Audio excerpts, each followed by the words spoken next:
కేతనపల్లి మున్సిపాలిటీలో వచ్చే ఎన్నికల్లో సిపిఐ బీఆర్ఎస్ పార్టీలు కలిసి పోటీ చేయనున్నట్లు అధికారికంగా ప్రకటించారు. ఈ సందర్భంగా రామకృష్ణపూర్లోని బీఆర్ఎస్ పార్టీ కార్యాలయంలో చెన్నూరు మాజీ శాసనసభ్యులు బల్క సుమన్, సిపిఐ రాష్ట్ర కార్యదర్శి వర్గ సభ్యులు కలవేశ శంకర్, ఏఐటియుసి రాష్ట్ర అధ్యక్షులు వాసిరెడ్డి సీతారామయ్య ప్రకటన చేశారు. సీట్లను మార్చి 3వ తేదీన పార్టీల వారీగా ఖరారు చేస్తారని చెప్పారు. రెండు పార్టీలు సమన్వయంతో పనిచేసి కేతనపల్లి మున్సిపాలిటీ చైర్పర్సన్ స్థానాన్ని కైవసం చేసుకోవాలని లక్ష్యంగా పెట్టుకున్నామని అన్నారు.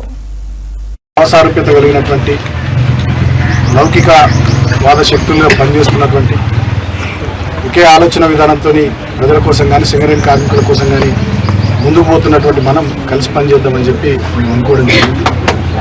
దాంట్లో భాగంగా వారు మున్సిపల్ ఎన్నికల్లో 22 వార్డులు ఉన్నాయి మనకు కేతనపల్లి మున్సిపాలిటీలో.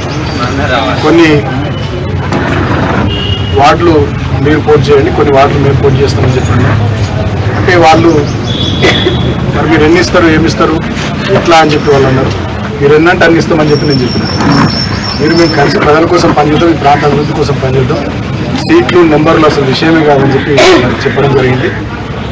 వారు కూడా నవ్వి అట్లా కాదు కానీ ఒక నెంబర్ చెప్పారని సీతారామయ్య గారు అంటే పెద్దలంటే 8 నుంచి 10 స్థానాలు అనుకుందాం.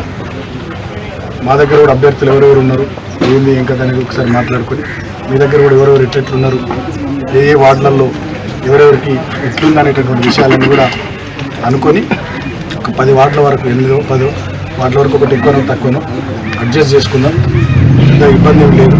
నాకు ఒక 2-3 వార్డులు తగ్గినా, మీకు ఒక 2-3 వార్డులు పెరిగినా బాధపడం, కలిసి పని చేద్దాం ప్రజల కోసం, ఈ ప్రాంతం కోసం అని చెప్పి వారికి చెప్పడం జరిగింది. సో వారు కూడా అదే విషయాన్ని కూడా చెప్పినారు, సంతోషాన్ని వ్యక్తం చేస్తున్నారు.